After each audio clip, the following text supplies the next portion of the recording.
Hello everyone, स्वागत है आपका सोशियोलॉजी नेट अचीव में।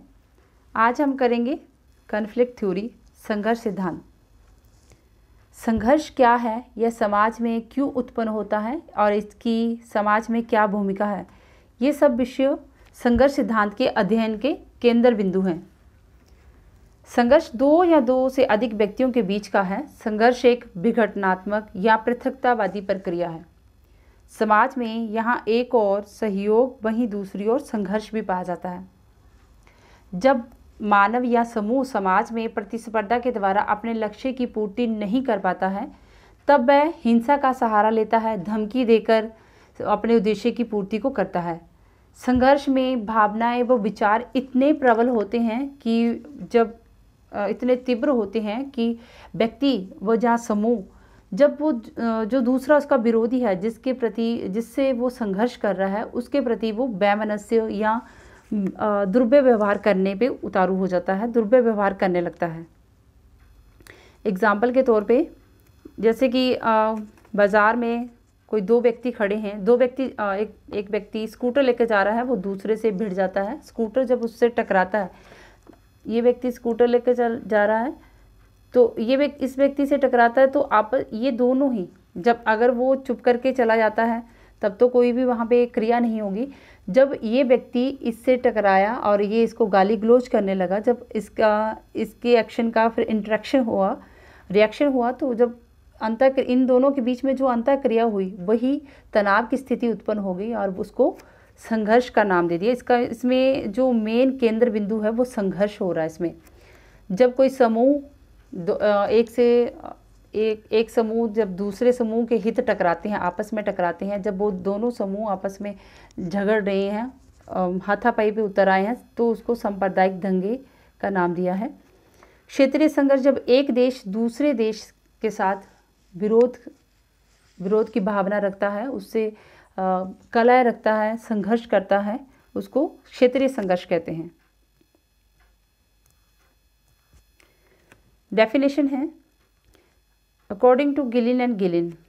गिलिन ने कहा है कि संघर्ष एक सामाजिक प्रक्रिया है जिसमें विभिन्न व्यक्ति अथवा समूह अपने विरोधियों को हिंसा द्वारा या हिंसा की धमकी देकर अपने लक्ष्य को प्राप्त करने का प्रयत्न करते हैं।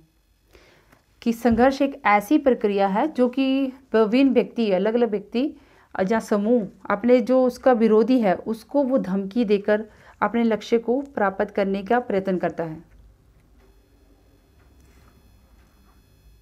ओरिजिन ऑफ कॉन्फ्लिक्ट थ्योरी, इस जो संघर्ष का सिद्धांत है वो कहाँ से इसकी उत्पत्ति हुई, कहाँ से हम इसका जो अध्ययन का केंद्र बिंदु ये बना, कहाँ से इसकी उत्पत्ति हुई।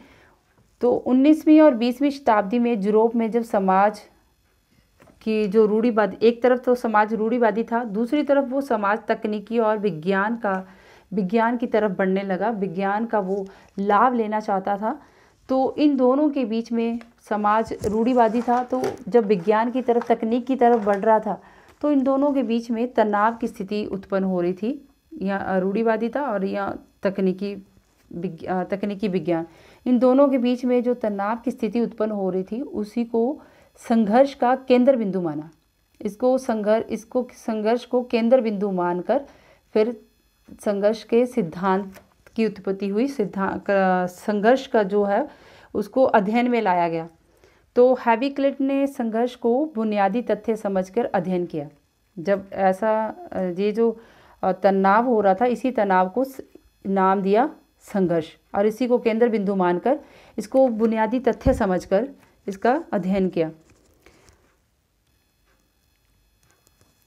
पॉलीबियस ने भी राजनीतिक संस्थाओं, जो उनकी राजनीतिक संस्थाएं थी, उनका जो उद्विकास, उस राजनीतिक संस्थाओं में जो परिवर्तन आ रहा था, जो विकास हो रहा, उसमें भी संघर्ष को बुनियादी स्थान दिया। संघर्ष को मेन केंद्र बिंदु समझ के अध्ययन किया कि उस राजनीतिक संस्थाओं में क्या क्या परिवर्तन हुआ, कैसे कैसे विकास हुआ।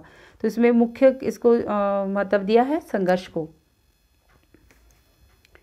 इब्न खाल्दून ने सभ्यता के विकास में संघर्ष के सिद्धांत को दिया है कि जो सभ्यता का विकास हुआ है वो भी संघर्ष के कारण हुआ है।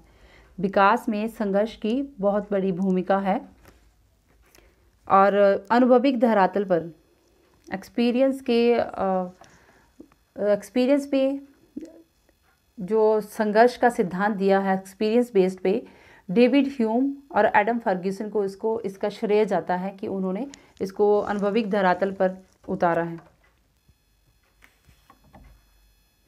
थॉमस माल्थस ने आर्थिक व्यवहार में संघर्ष के सिद्धांत का यूज़ किया है। वो कहते हैं कि अगर व्यक्ति को जीवित रहना है, उसको व्यक्ति को विकास करना है अपना, जब व्यक्ति को आर्थिक विकास करना है तो वो बिना किसी प्रतियोगिता के संभव नहीं है।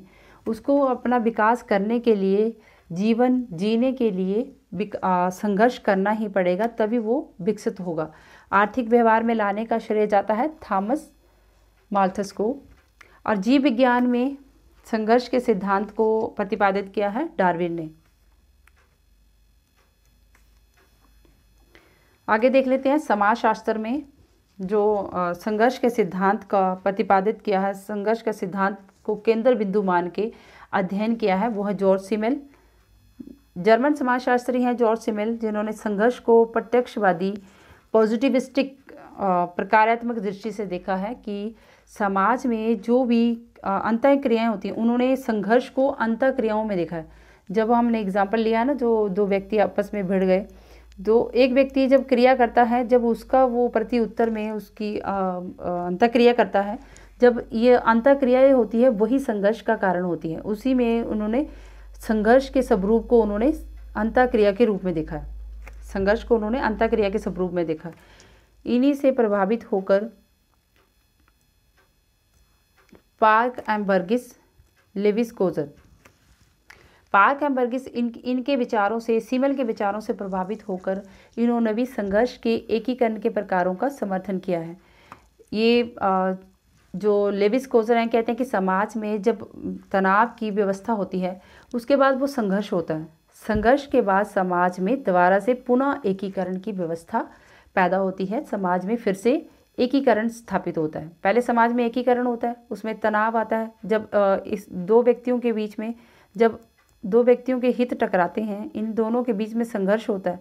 जब संघर्ष होता है तो फिर वो स्थिति जो है वो परिवर्तित हो जाती है। जब परिवर्तित हो जाती है, जो संघर्ष, ये किससे कारण हुई? संघर्ष के कारण ये परिवर्तित होगी। जब परिवर्तित होगी, समाज में पुनः एकीकरण हुआ। लेविस कोजर कहते हैं समाज में पुनः एकीकरण संघर्ष के कारण होता है। कार्ल मार्क्स और डॉरेनडॉर्फ, कार्ल मार्क्स, डॉरेनडॉर्फ ऐसे समाजशास्त्री हैं ये कहते हैं कि संघर्ष एक ऐसी विभाजन मूलक प्रक्रिया है जो कि समाज में टूटन उत्पन्न करती है। समाज में जो संघर्ष है वो विघटन की तरफ ले जाता है। संघर्ष विघटन का, समाज का विघटन दिखाता है। मार्क्स का जो सिद्धांत है वो संघर्ष का सिद्धांत है। उसमें जो संघर्ष के सिद्धांत में उन्होंने सबसे ज़्यादा फोकस किया है उत्पादन के संबंधों पे, उत्पादन की तकनीक आदि के ऊपर टिका हुआ है। मार्क्स ने आर्थिक असमानता का विश्लेषण, संघर्ष में आर्थिक जो असमानता है, आर्थिक असमानता,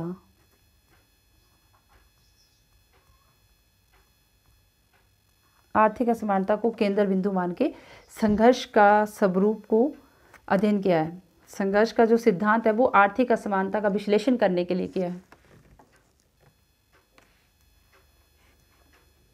मैक्स वेबर ने आर्थिक संबंधों के अतिरिक्त प्रजाति, धर्म, नस्ल जैसे कारकों को भी संघर्ष का आधार माना है। मैक्स वेबर ने जो आर्थिक संबंध हैं उसके अलावा, आर्थिक संबंधों के अलावा प्रजाति में भी संघर्ष को देखा है, धर्म में संघर्ष को देखा, नस्ल में संघर्ष को देखा है और उसमें संघर्ष को आधार मानकर उनका अध्ययन किया है। और उन्होंने वेबर ने शक्ति के संघर्ष की बात की है कि जो शक्ति है, शक्ति को ही दिखाया है। जो इसमें मेन बात है, उन्होंने जो संघर्ष की बात की है उसमें शक्ति को प्रमुख माना है, शक्ति के स्वरूप को मानकर संघर्ष का अध्ययन किया है। रेंडल कॉलिंस ने संघर्ष का जो विश्लेषण है वो प्रगटनावादी परिप्रेक्ष्य से, प्रगटनावादी दृष्टिकोण में किया है। ये थे समाजशास्त्री जिन्होंने समाजशास्त्र में संघर्ष का जो सिद्धांत दिया है, संघर्ष के सिद्धांत के आधार पे अपना अध्ययन किया है। अब देख लेते हैं कुछ कैरेक्टरिस्टिक्स ऑफ कॉन्फ्लिक्ट की। कॉन्फ्लिक्ट थ्योरी की जो कुछ विशेषताएं हैं, उसकी नेचर क्या है। Conflict is a universal process. संघर्ष एक सार्वभौमिक प्रक्रिया है। संघर्ष एक सार्वभौमिक प्रक्रिया है जो कि हर समाज में पाया जाता है। संघर्ष किसी भी समाज में उसका स्वरूप कुछ भी हो सकता है। जैसे हमने इसकी उत्पत्ति में देखा कि जो हैविक्लिट्स थे, उन्होंने बुनियादी तथ्य समझ के समाज की जो एक तरफ समाज रूढ़िवादी था, दूसरी तरफ समाज तकनीक की तरफ विकास की तरफ जा रहा था, उसमें उन्होंने संघर्ष को केंद्र बिंदु मान के उसका अध्ययन किया। तो हर समाज में किसी न किसी रूप में थॉमस माल्थस ने आर्थिक व्यवहार में संघर्ष को देखा। तो ये सार्वभौमिक प्रक्रिया, ये हर जगह पे संघर्ष को देखा जा सकता है। Conflict is a consciousness process. संघर्ष एक चेतन प्रक्रिया है। संघर्ष जब दो व्यक्तियों या समूहों के बीच होता है, जब दो व्यक्ति समूहों के बीच में हो रहा है, तब ये व्यक्ति इसको जानता है, वो इससे अवेयर है कि, क्योंकि वो इसलिए इसको जानता है क्योंकि इसका जो हित है, तो इससे इसके हित से ये टकरा रहा है, मतलब इसका जो अधिकार है, इसके अधिकारों का हनन हो रहा है, तो इस व्यक्ति के कारण हो रहा है। तो जब ये संघर्ष होता है तो वो चेतन प्रक्रिया के कारण होता है, क्योंकि व्यक्ति उसके प्रति अवेयर है, वो जानता है वो क्यों हो रहा है, संघर्ष किस लिए किया जा रहा है, वो अपने हित को पाना चाहता है, इसका अपना हित है, इसका अपना हित है, लेकिन वो अपने अपने हित के लिए कर रहा है वो चेतन प्रक्रिया में कॉन्शियसली वो उस संघर्ष को आगे तक लेके जा रहा है, संघर्ष में इन्वॉल्व है। नेक्स्ट है conflict is a discontinuous process. Conflict एक अनिरंतर, संघर्ष एक अनिरंतर प्रक्रिया है। संघर्ष एक लंबा चलने वाला नहीं है, क्योंकि कोई भी व्यक्ति इसको लंबे तक सरवाइव नहीं कर सकता। कोई भी युद्ध है वो किसी एक टाइम पीरियड से शुरू होगा, वो किसी न किसी टाइम पीरियड पे जाके वहाँ पे तक उनकी जो हद है वो ख़त्म हो जाएगी, मतलब कंट्रोल से बाहर हो जाएगा। जब संघर्ष जो संघर्ष की स्थिति है वो ज़्यादा दूर तक नहीं चल सकती, क्योंकि उसको कोई भी सहन नहीं कर सकता। तो वह किसी न किसी टाइम पे आके, किसी लंबे पीरियड के टाइम के आगे, कुछ टाइम पीरियड के बाद वो संघर्ष जो है वो ख़त्म हो जाता है। फिर समाज में दोबारा से पुनः व्यवस्था या एकीकरण स्थापित हो जाता है, वहाँ पे परिवर्तन आ जाता है। तो ये अनिरंतर प्रक्रिया, डिसकॉन्टिन्यूस प्रक्रिया, ये कंटिन्यूस नहीं चलता रहता, ये एक जगह पे रुक के उसमें परिवर्तन आके फिर वो अगली व्यवस्था चल पड़ती है।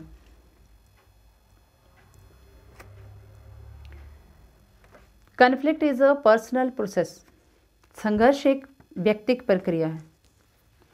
संघर्ष जो है वो अगर दो व्यक्तियों के बीच हो रहा है, जो व्यक्ति संघर्ष कर रहे हैं, तो वो व्यक्ति का अपना हित है, इस व्यक्ति का अपना हित है, ये एक व्यक्तिगत प्रक्रिया है, क्योंकि इसका भी अपना हित है, इन दोनों का अपना हित है। इस तीसरे जो देखने वाला है इसका कोई हित नहीं है, ये सिर्फ देख रहा है, ऑब्जर्व कर रहा है, या फिर कुछ बोल सकता है, लेकिन जितना इनको आपस में एक अधिकारों का हनन होने से या कोई चीज़ या इनसे छीननी जा रही है, या फिर इनकी मूल्यों वैल्यूज़ का या फिर कोई हनन हो रहा है, तो इनका अपना हित है, तीसरे का इसमें कोई रोल नहीं है। ये पर्सनल प्रोसेस होता है। इसमें अगर समूह है तो समूहों का भी, अगर समूह है, इनको हम समूह के रूप में देखते हैं, तो समूह भी इनका हित होगा, इस पूरे समूह का हित होगा, इस पूरे का समूह का हित होगा। ये इन दोनों के हित आपस में टकराएंगे, ये दोनों एक दूसरे के विरोधी होंगे, लेकिन जो तीसरा समूह होगा उसका इसमें कोई रोल नहीं होगा, इनका अपना ही हित होगा। तो ये जो प्रक्रिया है, कॉन्फ्लिक्ट, संघर्ष है, ये एक व्यक्तिगत प्रक्रिया है। व्यक्ति के मनोभाव जुड़े हैं, व्यक्ति की वैल्यूज़ जुड़ी हैं इसमें, जो भी जिस कारण वो संघर्ष हो रहा है उसके संबंधित हित जुड़ा है।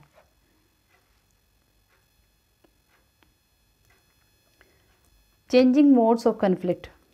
संघर्ष का स्वरूप बदलता रहता है। संघर्ष किसी भी स्वरूप में हो सकता है, अंतःक्रिया के स्वरूप में हो सकता है, विकास के स्वरूप में हो सकता है। तो ये जो संघर्ष का स्वरूप है वो बदलता रहता है, वो किसी भी स्वरूप में हो सकता है। फैशन के स्वरूप में, जब जो रूढ़िवादिता है, अगर उसको छोड़कर जब न्यू टेक्निक को अपनाया जाता है तो उसके बीच में संघर्ष को देखा जा सकता है। तो जो संघर्ष का स्वरूप है वो बदलता रहता है, वो किसी भी रूप में हो सकता है। डायरेक्ट रिलेशनशिप, प्रत्यक्ष संबंध। संघर्ष में जो संघर्ष होता है तो उसमें जो संबंध पाए जाते हैं वो डायरेक्ट होते हैं। जैसे इस व्यक्ति की ये जो ज़मीन है और इस व्यक्ति की ज़मीन है,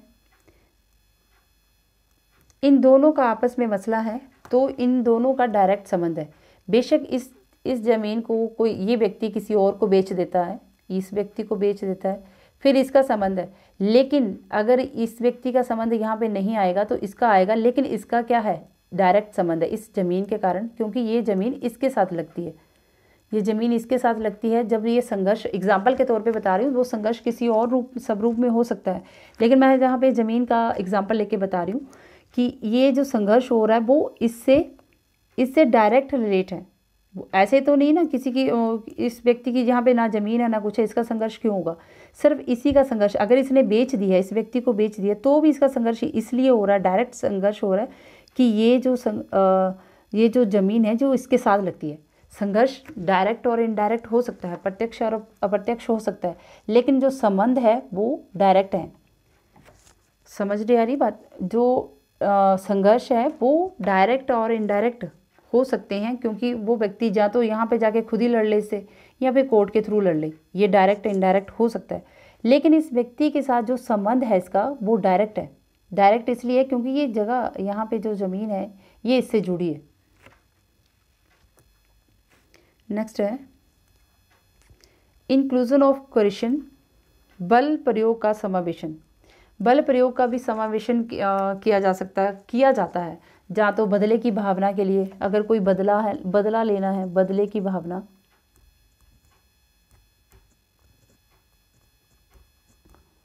या फिर उत्पीड़न,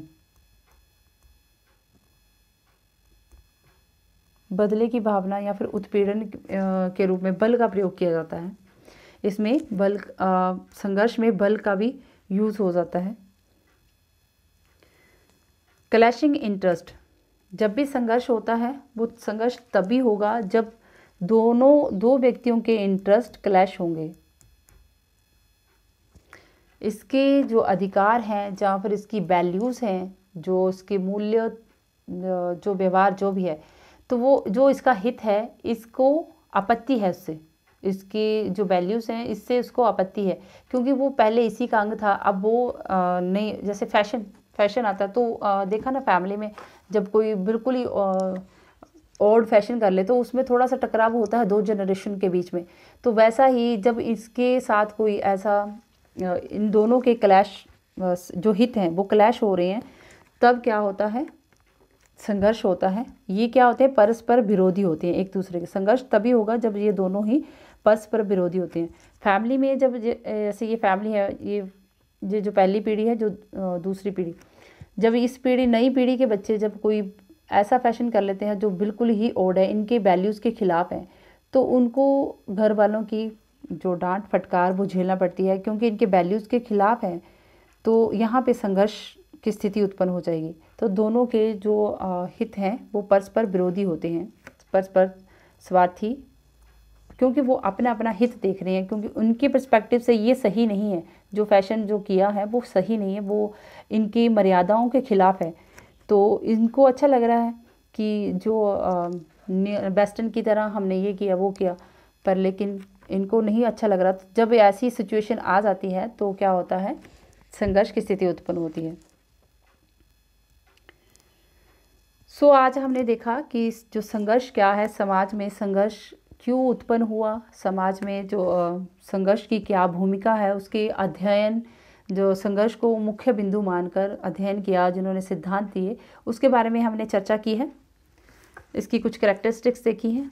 so friends, thanks, do like and subscribe my channel.